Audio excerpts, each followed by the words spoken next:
নমস্কার বন্ধুরা, সুন্দরবন ভিলেজ ফুডে আপনাদের সবাইকে স্বাগত। আমি আজকে আপনাদের জন্য একটি ইউনিক রেসিপি নিয়ে হাজির হয়েছি। এটি আমি একদম সম্পূর্ণ গ্রামীণভাবে আপনাদের করে দেখাবো। চলুন বন্ধুরা, আপনাদেরকে রান্নাটা করে দেখাই।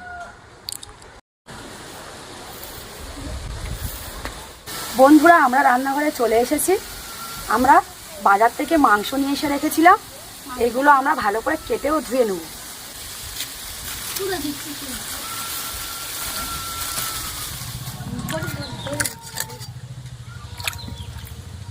আমরা এখানে বাটা মশলা ব্যবহার করব, কারণ বাটা মশলা তরকারির স্বাদ বাড়িয়ে দেবে।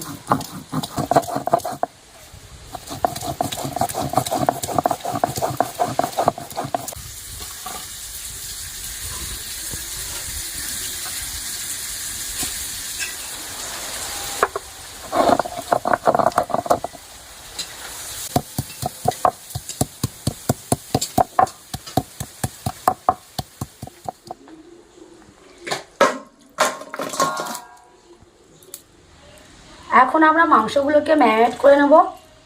এর জন্য নিয়েছি পেঁয়াজ বাটা,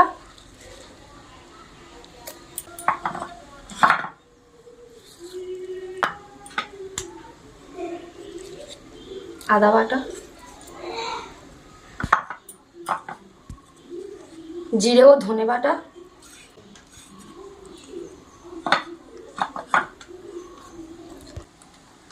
টমেটো বাটা, আর দিয়ে দেবো কিছুটা পরিমাণে টক দই। এছাড়াও দিয়ে দেবো পরিমাণ মতো লবণ, পরিমাণ মতো হলুদ গুঁড়ো, পরিমাণ মতো লঙ্কা গুঁড়ো। সুন্দর কালারের জন্য আমরা এখানে কাশ্মীরি পাউডার ব্যবহার করেছি। এবারে আমরা এগুলোকে ভালো করে ম্যারিনেট করে নেব।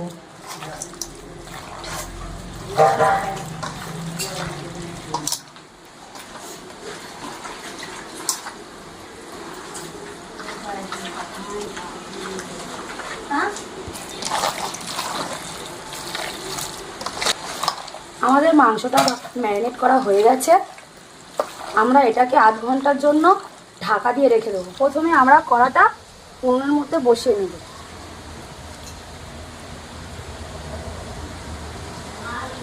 এর মধ্যে আমরা অল্প করে তেল দিয়ে দেবো।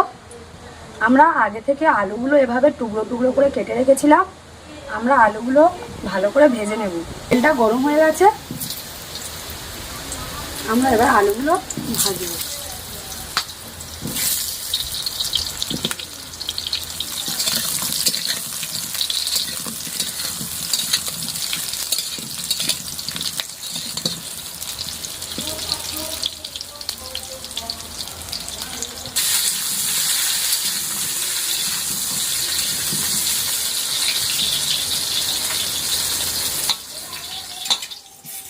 আমাদের আলুগুলো ভালো করে ভাজা হয়ে গেছে।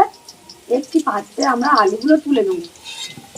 আমরা ওই কড়াইয়ের মধ্যে দিয়ে দেবো অল্প করে তেল ও অল্প ঘি।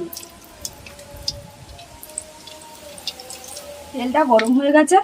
ফোড়ন হিসাবে দিয়ে দেবো কিছুটা গোটা গরম মশলা, তেজপাতা, শুকনো লঙ্কা, কেটে রাখা পেঁয়াজগুলো।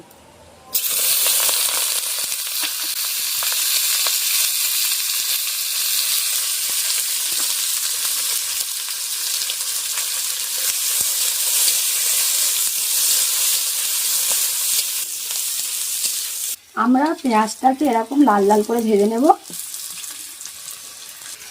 এর মধ্যে দিয়ে দেবো ম্যারিনেট করা মাংসগুলো।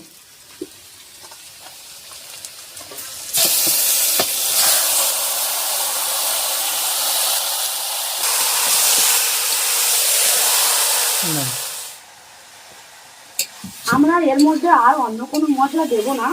আমাদের এর মধ্যে আগে থেকে মশলা মাখানো ছিল।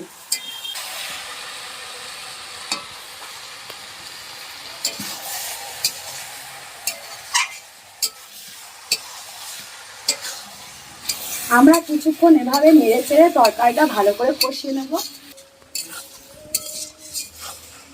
কিছুক্ষণ কষানোর পর তরকারি থেকে তেল ছেড়েছে।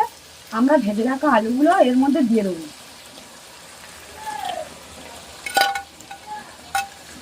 তরকারিটা কষানো হয়ে গেছে, আমরা এর মধ্যে পরিমাণ মতো জল দিয়ে দেবো।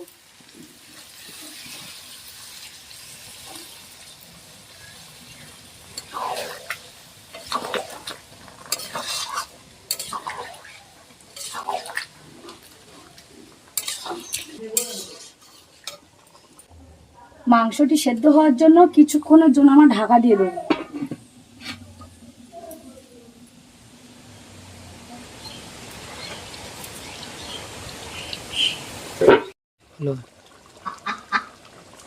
আমাদের তরকারিটা হয়ে গেছে, আমরা এর মধ্যে বেটে রাখা গরম মশলাটা দিয়ে দেবো।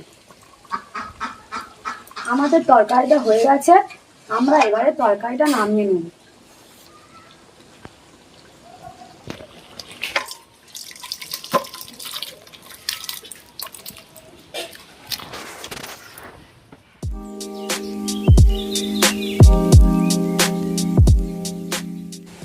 তো বন্ধুরা, এই ছিল আজকের স্পেশাল রেসিপি চিকেন দরবারি। আবার দেখা হবে নতুন কোনো ইউনিক রেসিপি নিয়ে। ধন্যবাদ।